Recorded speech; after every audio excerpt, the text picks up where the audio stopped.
Tacloban, ganun. Tacloban, no? Kumpleto pa daw ang ngipin mo kasi gusto ni Madam kumpleto ang ngipin. Yun lang, hindi na. Ay, patay. Kasi dadalhin daw sa US, sir, kasi pabalik-balik si Madam sa US. Dadaan ka ng immigration, titingnan kung kumpleto ang ngipin. Yeah, kahit. Hindi ako bagay doon kasi kulang ng ngipin ko eh. Ay. Disgrasya to eh. Bakit ito na disgrasya? Opo.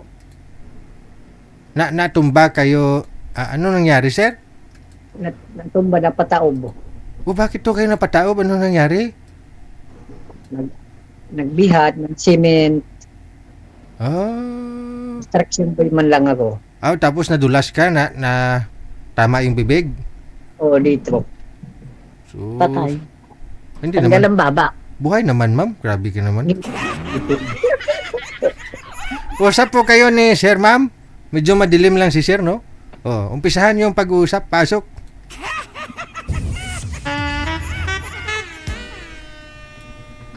Hello po, ma'am. Wanted. Hello. Ilan taon na po kayo? Ay, 65 na ako. Ako 49. Oh, I guess, big difference. Balo. Walang asawa. Byudo. Huwag niyo igalaw ang cellphone, Sir. Lalo po kayo lumalabo, eh. Yan. Okay, steady lang, ha? Okay. Good job. Ilan po anak nyo? 4. Ano po, sariling kasama nyo sa bahay or Wala, ako lang mag-isa dito. Nangungupahan lang po. Saan po kayo nakatira? dito sa Bulacan? Galing po dyan sa Bulacan, dyan sa Kawayan, Bulacan. Ay, malayo. May kawayan. Diyan ako Sa galing Pandi lang kami. Yun ba? Sa Pandi lang ako.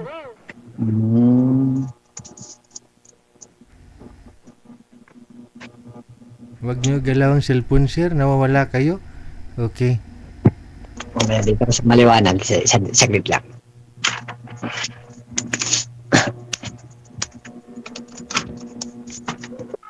Ito, okay na po. Against the light. Ito, okay na po. Madilim pa ba po? Against the light daw, Sir. Huwag po kayo tumalikod o tumapat sa ilaw. Harap po kayo sa ilaw. Yan. Okay. Para luminaw ang mukha. Steady po ang cellphone. Lagyan mo ng tukod sa likod. Para hindi gagalaw. Hindi mo nahawakan. Sa edad mo na 49, Sir, yung mga anak nyo, saan po sila ngayon? Nandito lang sa malapit. May pamilya na din. Hindi po kayo nakatira sa kanila. Nagbo-boarding ka pa. Bakit naman? Gusto ko lang mag-isa.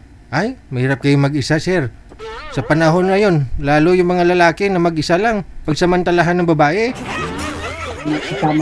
Kasama sa biyanan niya eh. Okay, doon din pala sila sa biyanan. Yung biyanan po ba may asawa? Dalawa? Siyempre naman, isa lang. Okay. Kala ko biyuda din. First time mo to, Sir? Second time? Second time. Kamusta kayo nang nauna mong nagkausap? Nag-uusap lang kami pero hindi Wala naman na? masasabi ng paramdam. Ayun Wala lang. na. Oo.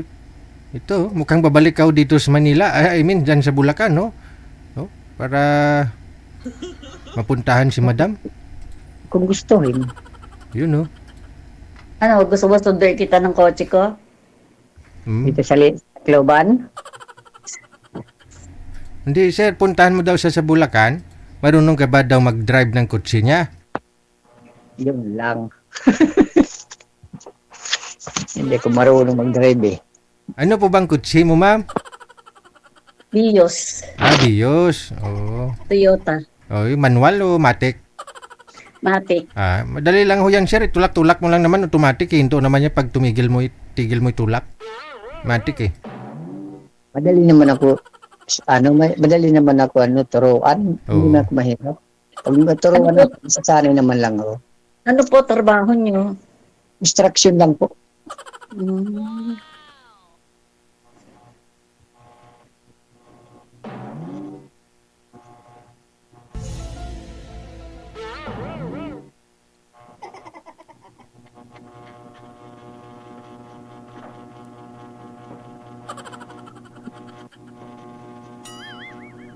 Matagal ka na dito sa Bulacan? Oo. Ilan year na?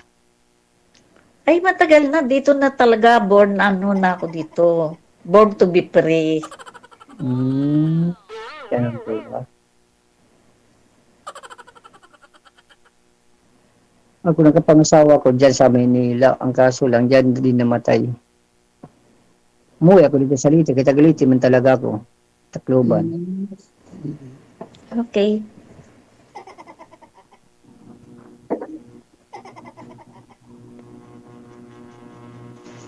Ilan anak mo? 5 ang anak ko, namatay yung isa. 4 ang natira. Yung mga anak ko wala na dito. Sino kasama mo dyan? Isang anak ko nasa taas. Nagpagawa ako ng bahay, second floor. Buti ka pa may kasama ka dito. Ako wala. Isa nasa taas pa nga. Dyan sa baba ba? Ay, wala. Ganun po ba?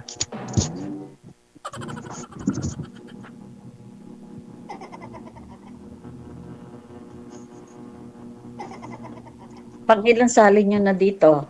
Pangalawa. Ako first time lang eh. Ako pangalawa na. Yung Nagsisi una ka ba, ko, ma'am? Hindi ka naman nagsisi na sumali ka? I don't know. Bakit di mo- Maybe not. Maybe. Yes? Maybe yes. Maybe not. Okay. Bakit naman mukhang, bakit saan ka banda nagsisisi, ma'am? Maraming bagay eh. Mm. Na kasi ano eh, I'm still alone na. Tapos stable na ako. Oh, So, so, I love you so.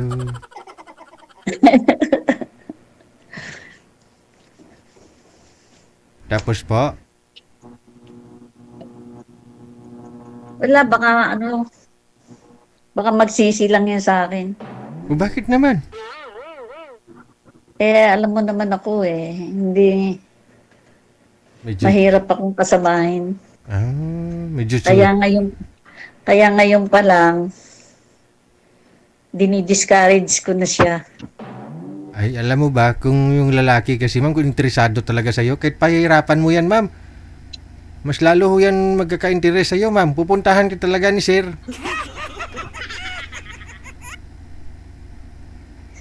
Next time na lang. okay lang po. Walang problema. Okay.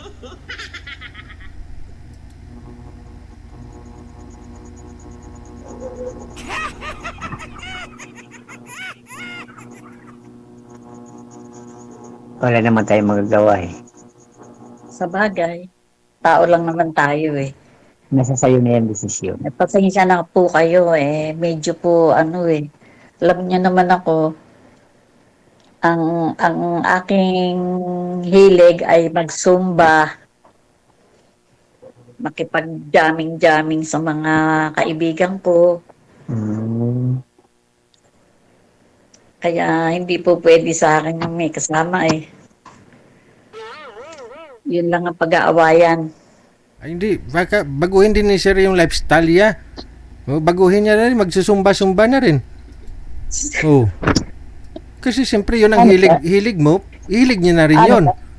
Anong kasama? Anong problema basta magkasama? Oo. Siyempre sasama. Bago pagsimba. Oh.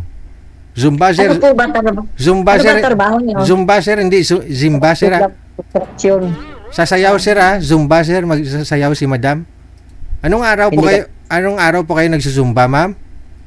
Bukas, may zumba kami. Okay. Oo. Ayun. Katoliko? Hindi. Yes. Zumba. Born again. Born again. Zumba po, ma'am, o Simba? Zumba. Ayan, Zumba pala, sir. Zumba. Sasayaw po. Make it dancing and nose like that.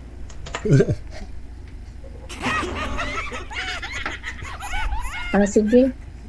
Okay, sige. Paano to tayo?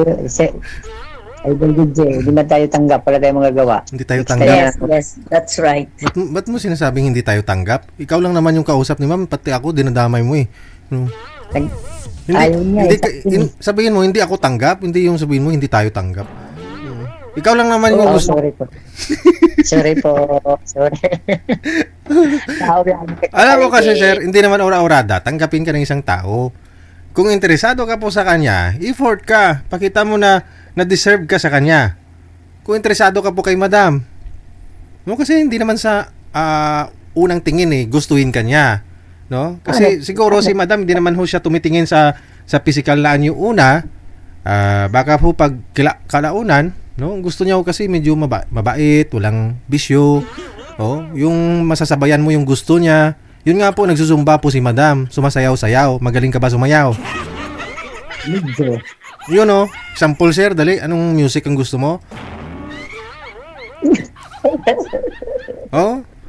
Kung magaling ka sumayaw sir, kahit ako mapasabihin ko na nabagay kayo.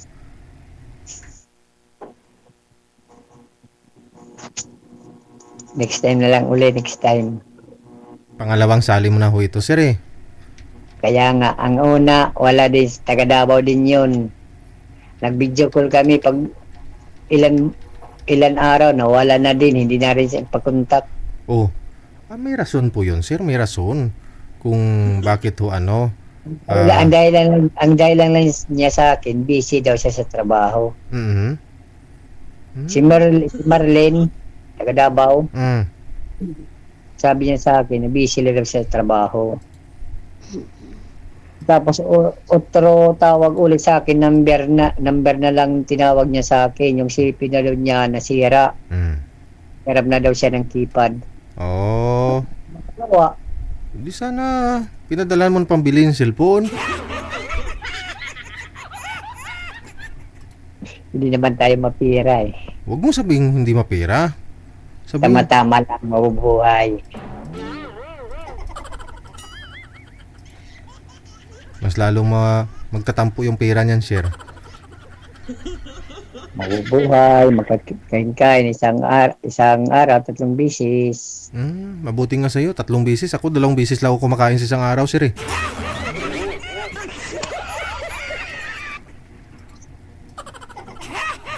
Oo, 2 talagang bisis ako kumakain kasi yung almusal kasama na pananghalian. Oh, tapos maghapunan ka ng alas 5 kasi papasok ka sa trabaho pagkagabi. Wala na.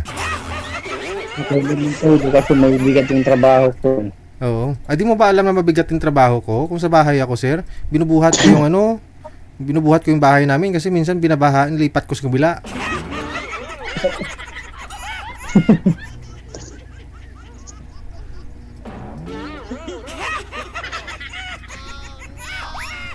Madam? Sige po. Sir, sabi ko nga po sa iyo kung magaling ka sumayaw, may pag-asa ka. No? Kasi si madam, yung gusto niya yung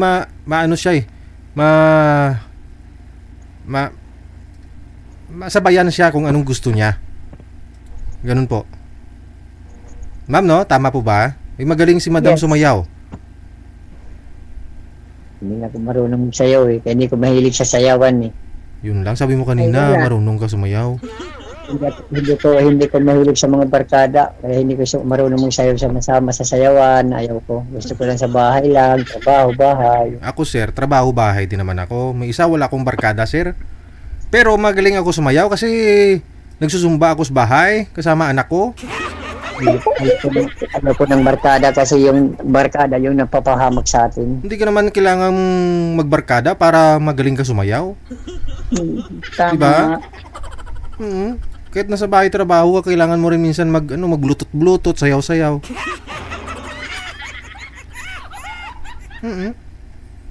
So magaling ka sumayaw, sir? Hindi nga. Wala. Kailangan mo pag-aralan yun. Sayaw ka nga, dali. Go!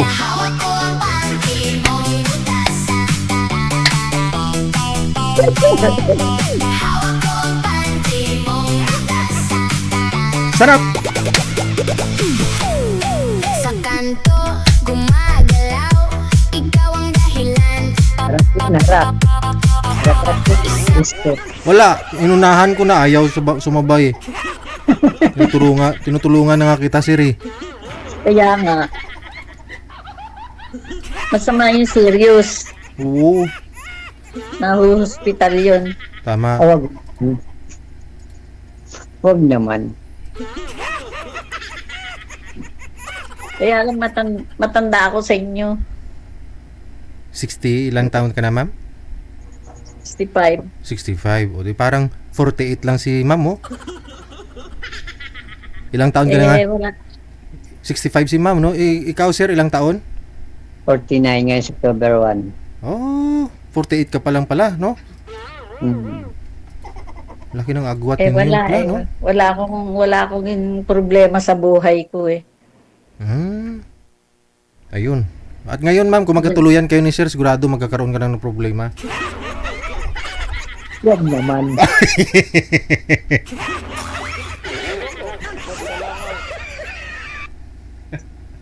Di na. Ha? Okay. Okay. Hanap mo na lang DJ ng iba. Sino po? Ikaw? Oh, yes. Oh, yes. You find another. Oh, yes. Okay? Okay. No problem. Bye. Okay. Bye. Bye-bye. DJ Jill. Thank you for that.